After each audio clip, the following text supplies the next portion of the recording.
Welcome to episode 3 of Chinwag Nation from Third Place Leadership. I'm Brian. I'm here with Steven. Just a few little things before we get rolling.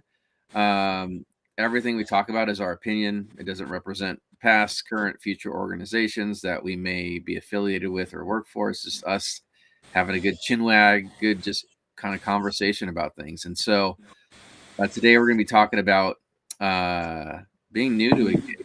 And one of the things that we like to really focus on with Third Place Leadership is just making sure that we're building a leadership community.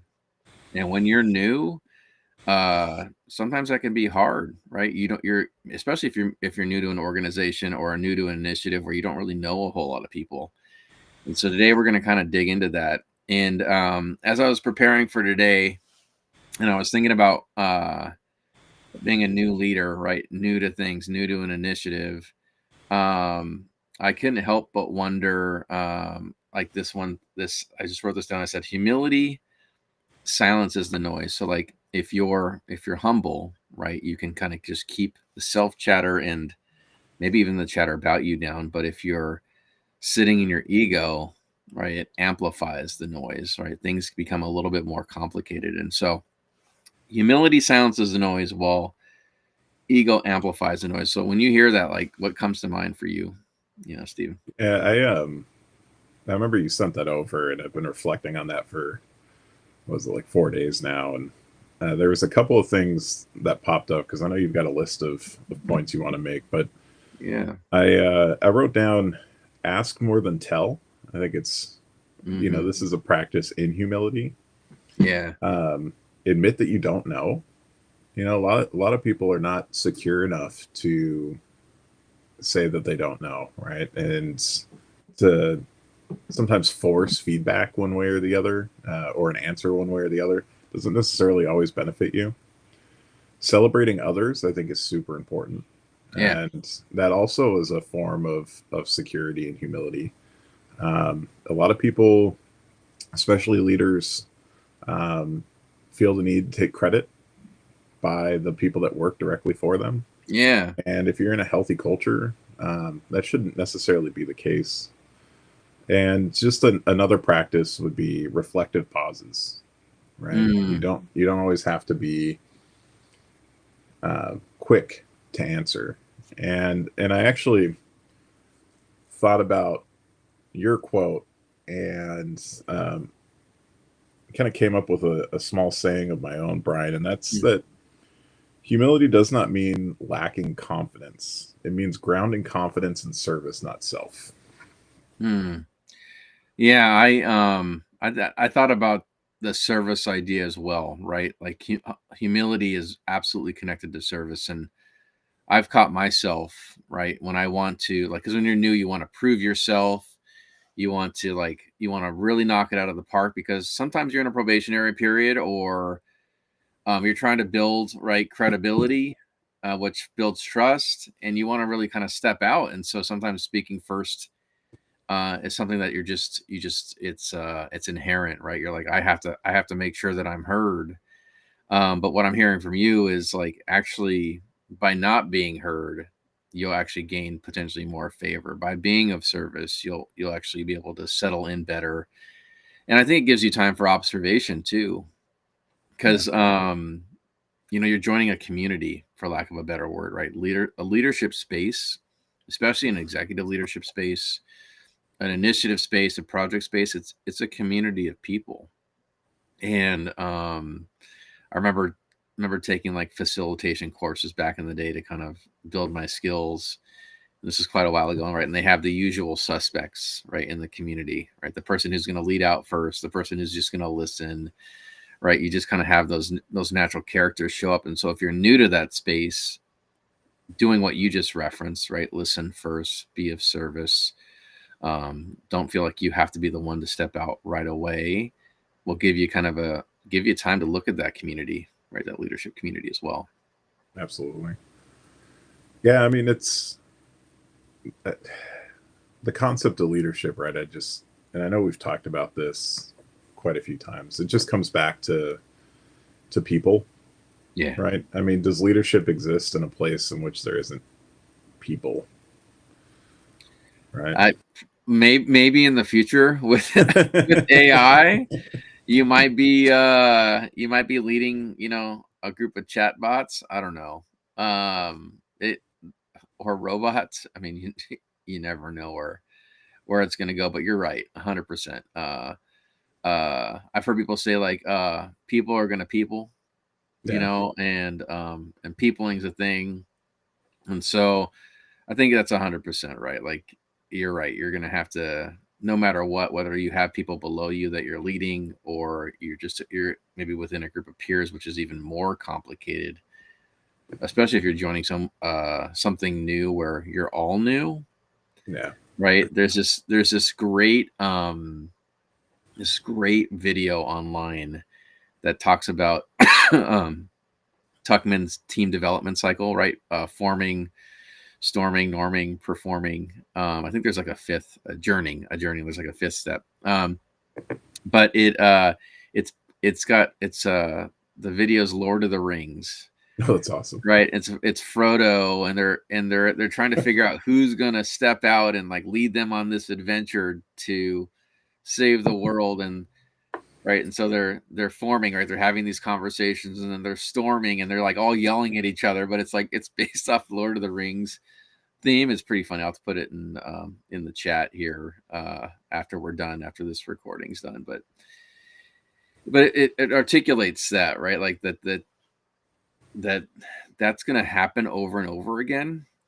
And when you're a brand new leader, right, you're essentially going through that cycle on your own. When you join a new group, you're essentially disrupting the team dynamic in such a way that you're kind of they're kind of reforming, right, as a group because you're joining. And I see my beautiful, amazing wife is here. Our regular attendee. So good to see you, honey. I love you. Thanks for joining us here. Um, she said good morning in the chat there. So good morning. But yeah, it's tricky. It's hard. It's really, really hard because one misstep, and you might even put the misstep on yourself, right? One misstep could really shake your confidence as a leader. One misstep could, depending on the culture, and I kind of wrote this down too, right? The culture is it's really easy to put yourself on an island, right? When you're a brand new leader, it's really easy to um, try to do everything on your own. And the leadership culture that you join will either reinforce that behavior, right? They'll basically say like, yeah, that's the norm here. You do it on your own, you figure it out. Like they're really, the community is like, it's not really community, it's like everyone out for themselves. And there are cultures like that, right, that thrive off of that environment. And maybe you will have to be on an island and figure out how to build bridges. And there's cultures that reinforce that it's okay to ask for help, right? And it's okay to not be on an island. In fact, why don't you come over to our island where we're all at, and we can all work on it together. And so it can be tricky. I don't know if if you've been in either of those scenarios, right? As an executive leader and as a leader of people. Good morning, Jeremy. I don't know. Yeah, again, I don't know if you've been in those spaces before, where either one of those types of cultures, but like what have you Yeah, I experienced? mean, I wish I could say that most of the organizations that I participated in have been the come over to our island and let me help you type of scenario, right? But Okay. there's um, one thing that I did learn, and one thing that I've had quite a bit of success with is I've had organizations that right off the bat assigned me an executive mentor. And Hmm. there was something special about that kind of one to one sort of space where you can get out of the boardroom, out of the office, go grab a coffee, go grab lunch, and have some pretty informal and hopefully you've developed trust with this individual, but vulnerable conversations to really um, Hmm. bounce ideas off of. Yeah. because it takes a high level of trust for an organization's entire leadership team to have those vulnerable conversations and feel like you're not necessarily expending any type of political risk or reputational risk for, you know, not showing up 100% in their mind in terms of competency because maybe you don't know, or maybe you're having concerns about a situation that, personally you may feel like at that level you needed to be able to handle. But in reality, with leadership, you're always learning. You should always be learning. And Hmm. when we're talking about this concept of humility, coming into an organization and thinking that you have the answers to a particular problem and you don't understand the culture, you don't understand the work that's being done, you don't understand the people, I think it's ignorant to go in thinking that you have the answers. And it's important to actually be confident enough to show that humility, to be Mm. able to say, I don't know, that I need to gather information, that I need to gather data to capture voices and the decisions that I need to make. So I want to sit in a couple of spaces for a Yeah. second. Yeah. One, I've heard, so I want to sit in the mentorship space, and then I want to talk about um, this humility piece and just kind of the people side of things in that, because no matter what, it's hard, right? It's hard Yeah. being a new leader. It's hard leading a new initiative. It's super challenging. And we're trying to promote the idea of like building community. And what I'm hearing you say is humility is a great way to build community. Right? It's a great way. Otherwise you're not. But so with the mentorship space, I've heard, and I agree with you. The most fruitful periods of my career were when I had a mentor, right? Just to bounce things off of, because you're going to come across things as a new leader that you've never seen before, and that just amplifies the difficulty, especially if you're hired into a job where you hit 75% of the points, but there's Yeah. 25% where you're like, I'm gonna have to learn on the job here. Right? It's hard. But I've heard with mentorship that you want to seek somebody outside of the organization, but because you want that neutral, right? That Yeah. person that's not connected, that doesn't have any skin in the game, when it comes to like politics and power and those types of things. So, but I heard you say like you had an internal mentorship, like if somebody in the org, and like, how did you navigate that with that person being within the within the org and potentially biased, right? Yeah, I mean, that I would say like our organization was large enough Mm, that with this individual, their scope of work was very separate than my scope of work. okay. And one thing that I particularly really enjoyed about this executive mentor is that it became over time a partnership because they would lean on me as well.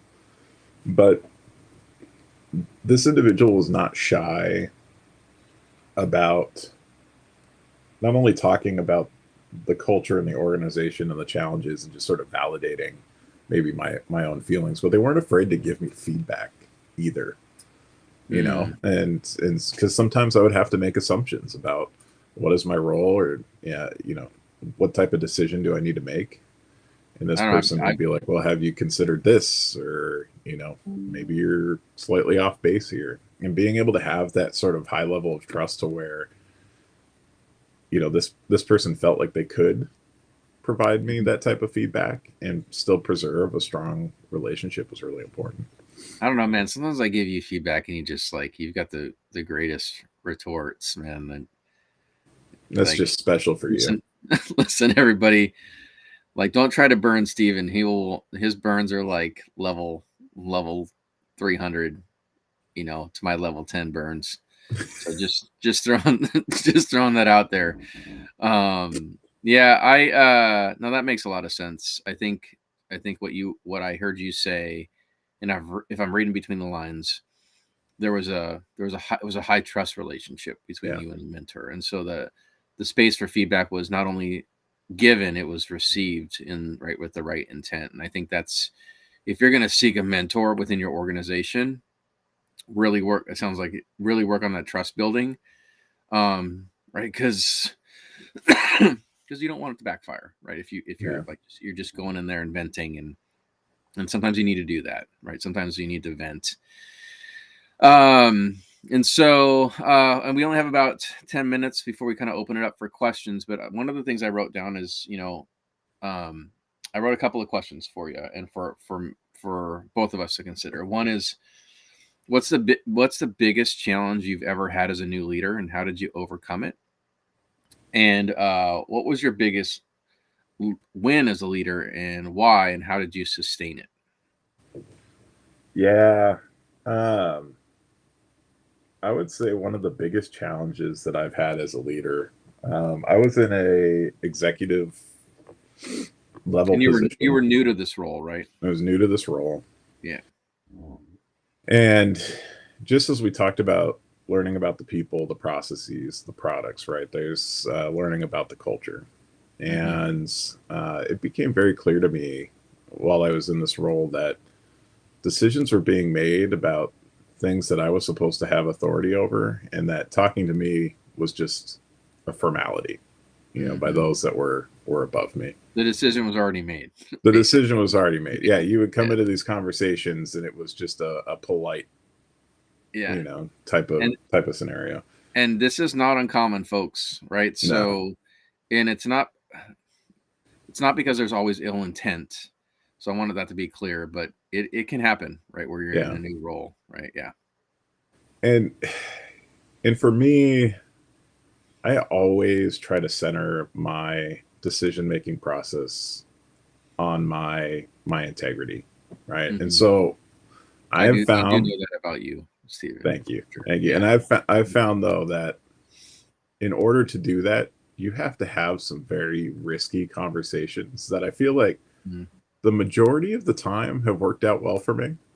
Um, but you have to be okay with the consequence of that. And I remember going up to um, my my top leader at the time and said like, "Hey, I'm here not just representing this scope of work, these processes for this organization, but I'm also here representing the voice of 70 some odd people. And if you're going to leave me out of the decision making process for Mm-hmm. this particular process, these particular people, what are you even paying me for?"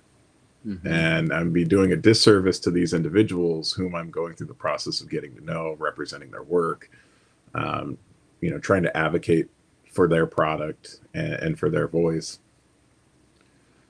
You know, if you want to do that job, then don't have me here, Mm-hmm. right? That or please bring me to the table. And I remember even saying, like, this is going to have significant impacts on trust.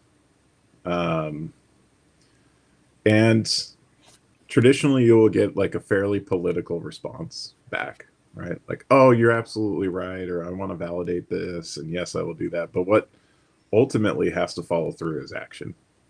Mm-hmm. And so, if that would be a continued pattern, that wouldn't necessarily be a role for me. I'm not somebody who likes to sit on my hands, right? And I'm not going to misrepresent all these other people that I'm here to represent. Yeah. So it takes courage. Jeremy's point. Thank you. But when we talk about confidence and we talk about humility, right? This isn't an ego thing. This is a confidence thing. You have to be confident enough to have that courageous step. I'm blessed enough that if there were to be consequences, I know that I could land back on my feet somewhere else. Yeah. But I'm not here to do a. I'm trying to find the correct word because I'm thinking of a half ASS job. But that's just not me. You got to It's be all just our in. opinions. I think you can say the Yeah, word ass. I think it's all right. I mean, it's we'll see. it's your podcast, man.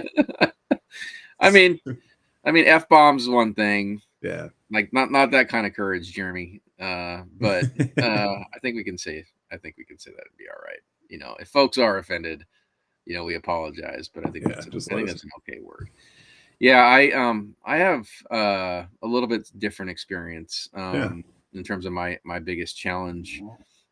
I was um I was transitioning to a role where it was like public facing, and I was 2 weeks into the job, and like I had about 40 people, right, that I was responsible for, multiple lines of business, customer facing. And 2 weeks into my role, COVID hit, right, and our doors shut. We went from physical the virtual service, all right, delivery overnight. And like I hadn't even had time to build relationships with half of these folks, and I'm basically helping them manage through probably one of the most disruptive experiences ever in their life. And this what helped me be successful is something that's stayed true with me throughout my entire career. And it may seem oversimplified, um, and maybe that's intentional, and that's just communication. I had regular one-to-ones with everybody in my organization. We had weekly huddles where everybody from all the locations came together, and we didn't just it was about updates, like about critical updates. Um, but it was also about having fun. We used to we'd have 40 people singing happy birthday together, right? Yeah. It was somebody's birthday, and it was absolute chaos and stupid and crazy, but it lightened the load, right, in terms of impact. And then a lot of regular communication with my supervisory staff.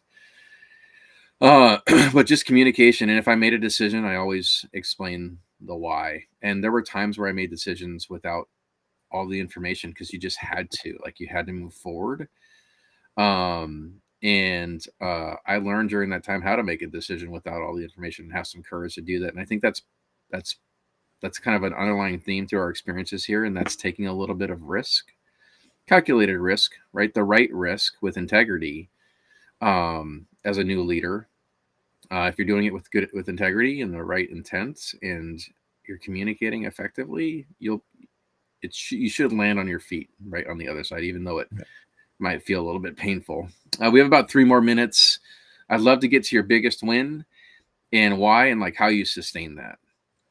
As Yeah, I think I actually kind of want to go back to your point super quick, Brian, yeah, on absolutely, speaking of COVID, yeah, um, and maybe this could be considered a large win, but I remember going through that drastic change, and we were working in a field that was immensely impacted by COVID, both operationally as well as the product that we offered. And I remember everything was so stochastic and random and chaotic, right? Like mm-hmm. each day was different, and we Yeah, had nothing to prepare for because we'd never gone it was through anything like nuts. It was that. And nuts. and I remember there was this shift, and I remember talking to my team about this, that there was always an expectation of me to deliver strategy for the team, and that came Mm, from the top down as well as the bottom up. They wanted to know the direction in which we were heading. yeah, 100%. And at one point, I had to say, you know what, I don't know what direction we're heading. At first, we thought COVID might just be like a cold type thing, and people were going to have it for a week, and then it was gone, and it would pass. But then it became Definitely like a not a full cold. pandemic, right? And I Yeah, remember telling them, like, hey, you know what, for as long as we know that this is going to be going on for, and with how little information we know, this is going to be less about strategy and more about providing you hope.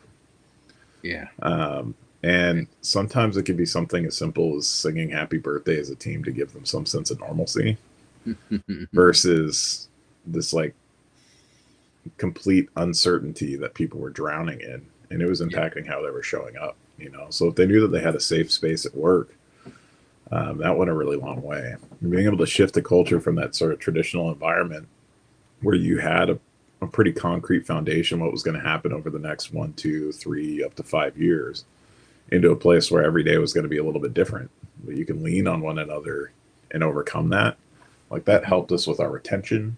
It helped us with our culture through probably one of the most trying times as a leader, at least in my career. But what about you, Brian?